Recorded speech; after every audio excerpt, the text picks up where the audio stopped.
Good morning, class. Today I am going to start the Geography Chapter 2, Physical Features of India.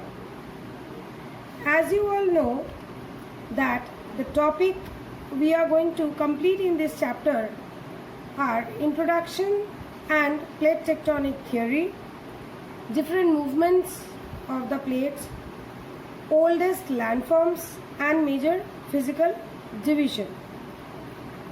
So let me tell you, you all know that India has a vast stretch of land in terms of areas and variety of landforms. In the beginning, our world was totally jumped up together, or you can say that world is totally all together, the land bodies were all together, and one side the water bodies. When the land is all together, that particular portion is known as to be Pangaea, and the water part is known as to be the Panthalassa. All the different relief features were formed by different geographical processes, by weathering, by erosion and deposition. Weathering. What is weathering? Weathering means the rocks when they are being taken away, means the part of rocks or the features, geographical features, when they are withered away, when they are being taken away from one place to another, is known as to be weathering. Next one, erosion. What is erosion? They are erode away. That means becoming smaller in parts. One after the other, they become smaller in parts. These also form different types of land features.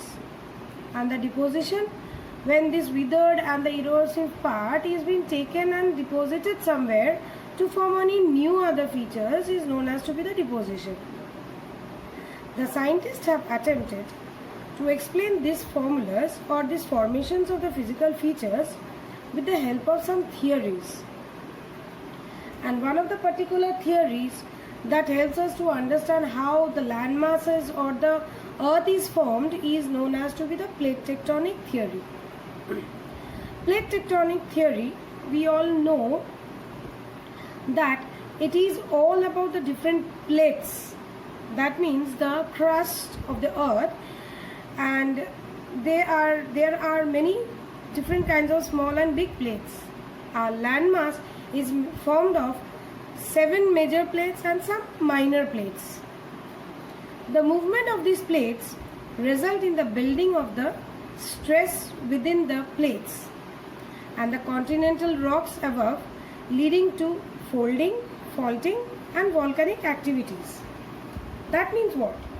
The movement, broadly, these plate movements are classified in different categories, but first we will learn about how this plate have created folding, faulting and volcanic activities. These three has formed a very new features of the land, which we are going to read how they have formed these things. So we will say the different movements, how these folding, faulting has taken place, different movements of plate theory. Many different types of movements happened during the time of plate movements. Among them, the 3 most important type of movements were convergent boundary, divergent boundary and transform boundary. Convergent boundary.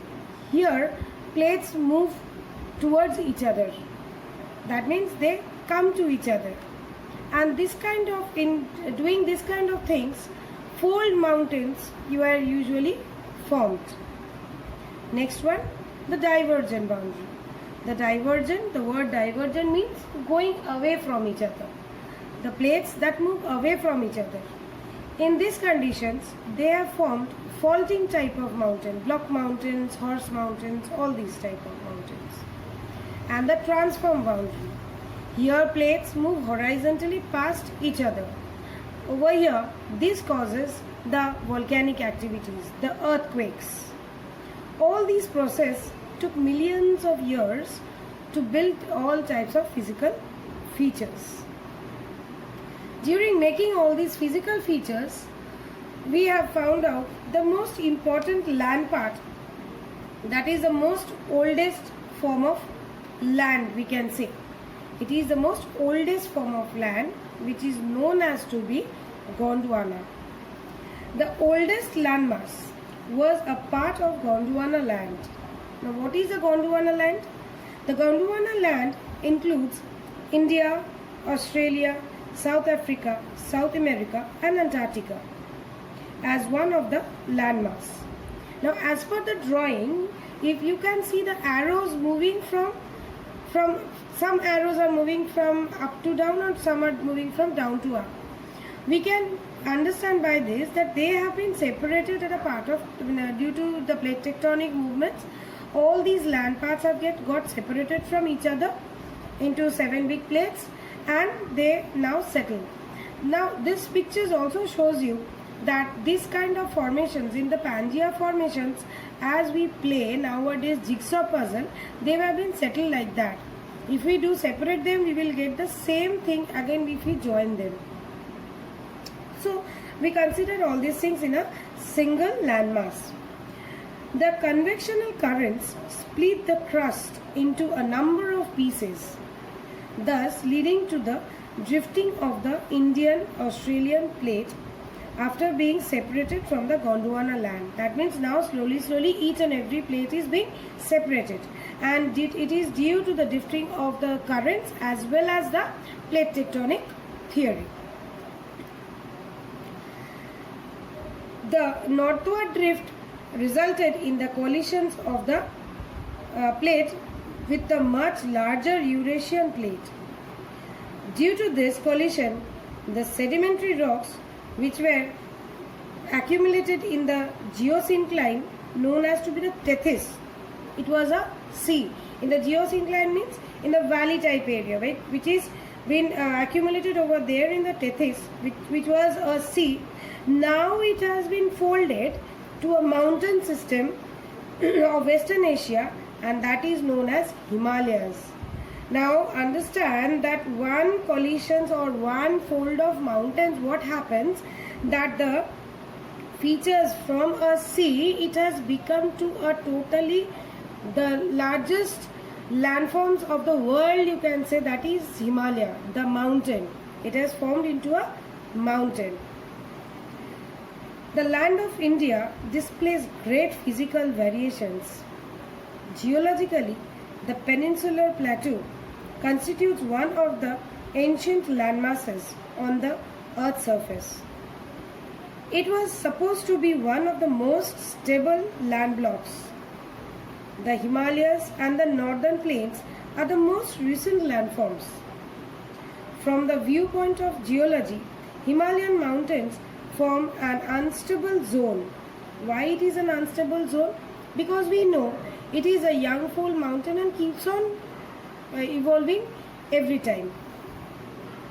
Himalayan mountains form an unstable zone. The whole mountain systems of Himalaya represent a very youthful topography with high peaks, deep valleys and fast flowing rivers.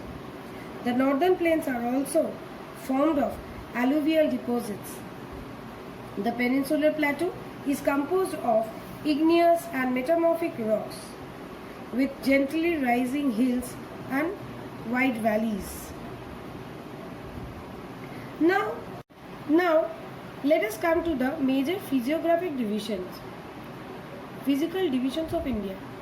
India is known for its diverse topography that has affected a lot of travelers and researchers to come to India.